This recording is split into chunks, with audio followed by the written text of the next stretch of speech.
Okay, today we're going to start looking at RICA review information, and what I've posted on Blackboard is a PowerPoint that's accompanying this video and some practice RICA questions. And what I recommend you do is go through these, answer them the best you can, and then we can go over them in class. And finally, I've posted a link to the RICA practice test. If you have not yet gone to the website, I'm sure you have, but just in case, they actually have a full exam loaded for you that you can take the test and check your answers. And they recommend that you give yourself the 3 hours and 45 minutes that you actually would have to take the test. Do this in a quiet testing situation, and then look at the answers and review how you did. So with that in mind, let's start walking through the PowerPoint here.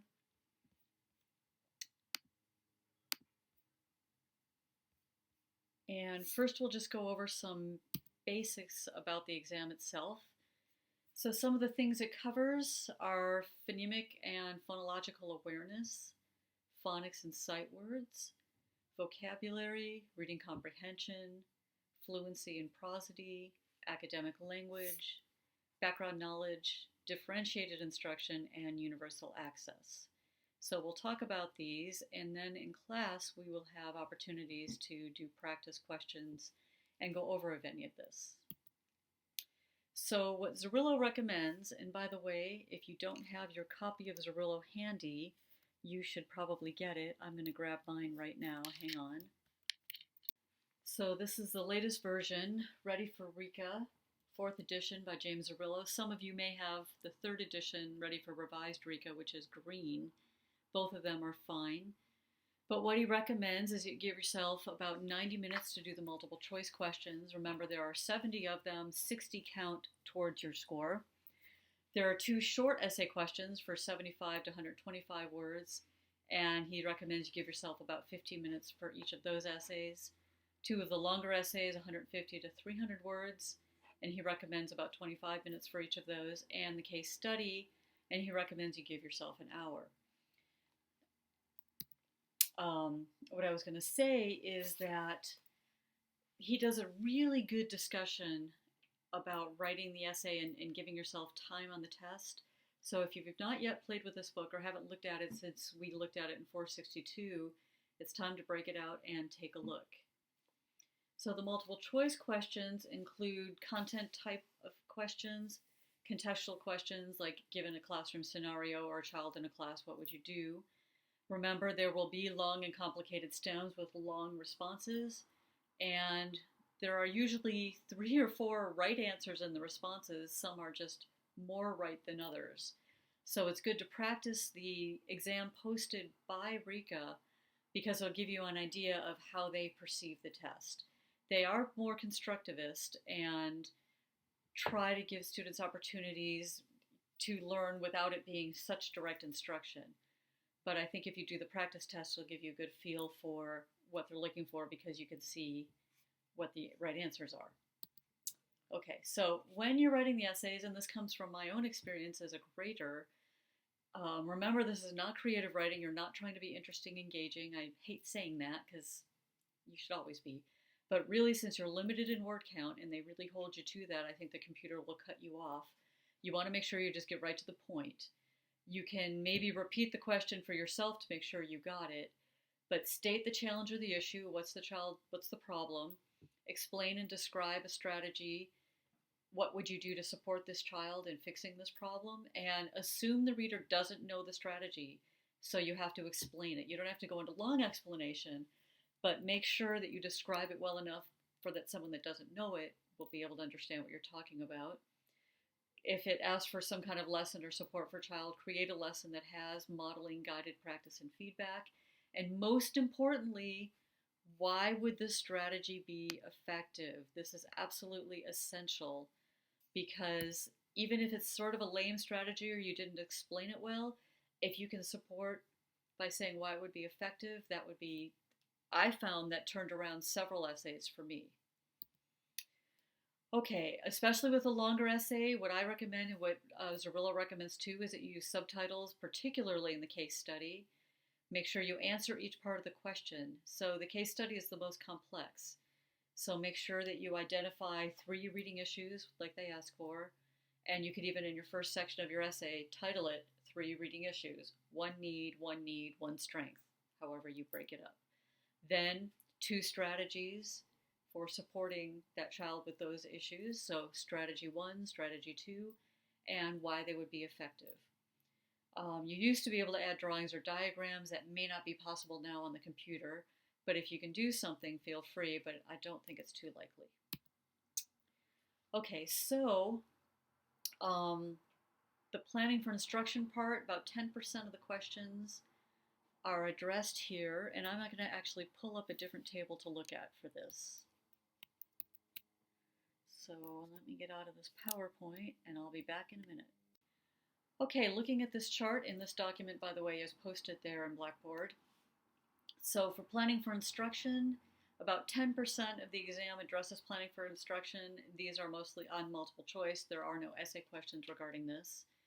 For Domain 2 word analysis, 33% of the exam would address that, 24 multiple choice questions, and you may have one of the longer length essays addressing word analysis, word recognition. Fluency, 13% of the exam, 8 multiple choice questions, and one of the shorter essays. Domain 4, vocabulary, academic language, background knowledge, 20% of the exam, 15 multiple choice questions, and one of the shorter essays. And finally, comprehension, you can see about 23% of the exam, 13 questions, and one of the longer essays. And of course, the case study might cover any or all of those. So that's more or less the breakdown. So you want to make sure your strongest point, as you can see here, would be word analysis, but clearly vocabulary, academic language, and comprehension are also significant. Okay, I'm going to pause and get back to the PowerPoint. All right, so let's see. This is not going to let me present from the current slide. There we go, okay. So let me go back to where we were here. Okay. Differentiating instruction and universal access. Really, they're both about differentiated instruction. This one in particular is referring to kids with all different kinds of learning needs. Could be gate kids, could be struggling readers, could be language, special ed kids. Universal access typically refers to language learners. So when we're thinking about differentiated instruction, we want to make sure that we're scaffolding, we're organizing instruction with flexible grouping, alternating between whole group and small group, individualized and group instruction, homogeneous and heterogeneous instruction.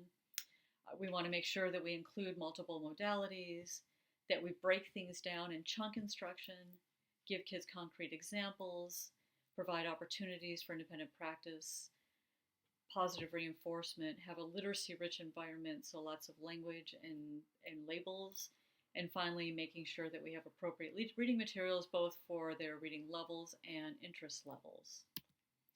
Universal access, typically if we can, using primary language as a resource, teaching sequences of English phonemes that don't occur in the primary languages, provide additional practice, using charts. Images are really important, and reality, of course, real objects that kids can handle, giving them diagrams, context-rich, so lots of background, lots of rich experience, and as much as you can, hands-on opportunities to do things, model a lot, and reteach a lot. So those are some key things to keep in mind as you're going into this test. Okay, for the advanced learners, what we want to make sure with the advanced learners is that we're not always pairing them up with the slower learners where they become the teachers. That's not a bad strategy once in a while, but remember, it's not the gifted kids' job to teach the struggling kids. The gifted kids' job, our job, is to make sure that they go from whatever level they're at to the next level. So we want to make sure that they get increased pace of instruction, can build on and extend their current skills, and get extended breadth and depth of instruction. Okay, so if you're not familiar with these terms, make sure to become familiar with them. I'm pretty sure most of you are familiar. The informal reading inventory, like the Silveroli, like the classroom reading inventory that we use, includes word lists that are graded, passages that are graded, and provide independent, instructional, and frustrational reading levels. And the running record, remember, just basically looks at coding students' performance while reading aloud and identifying cueing systems.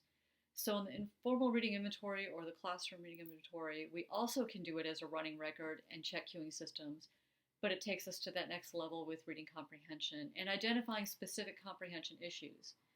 The exam we use, we only identify inference level questions, fact recall, and vocabulary, but there are more complex versions that break it down even more fine-tuned than ours does. Ours is just sort of an intro level, but it's still very good. Okay, so now we're going to start getting into the meat of the content. Let's take a look at the beginnings with phonological and phonemic awareness. So remember, phonological awareness is like the big umbrella. That's just the concept that words are made of individual sounds and the ability for students to identify and manipulate these sounds. So develop a phonological awareness is a focus in kindergarten and first grade, and hopefully by the end of the first grade, beginning of second grade, kids pretty much have it down. So remember, if we're looking at some of these basic terms, the alphabetic principle, which is also the same as the phonetic principle, that speech sounds are represented by letters. We have the phoneme, which is the smallest unit of sound, the t or the ch. A grapheme, which is a letter or a symbol used in writing. So graphophonics are kids that are focused on how things look, the visuals. And of course, a morpheme is the smallest unit of meaning, like a prefix or a suffix or a root word. All right, so looking at phonemic awareness, remembering phonemic awareness, just think ears, because phonemic awareness is about sounds only, being able to identify and manipulate sounds and words. So are these 6 different phonemic awareness tasks: isolation, sound identity, blending, substitution, deletion, and segmentation.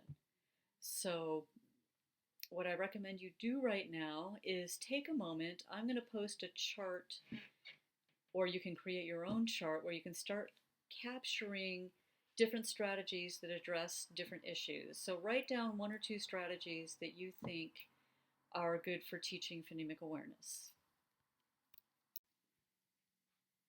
Okay, so what I've posted are 2 charts that you can open up on your computer. One is a word recognition strategy chart that looks like this, and the other one is reading comprehension. So take a few moments, pause the video, and fill in, and you can of course look through your 462 notebook, 1 or 2 strategies that can help kids with learning the alphabet and identifying letters, and of course remember all the great alphabet books that we looked at, and teaching concepts about print, book handling skills. What are some strategies to help kids identify where's the cover page, the title page, the front and back, where do we start reading, keywords. So look at your notebooks and fill that out, and then start reviewing some of the phonemic awareness strategies. All you need are a couple that you know really well. Even just 2 would be fine. So start working on that, and when you're ready, you can continue.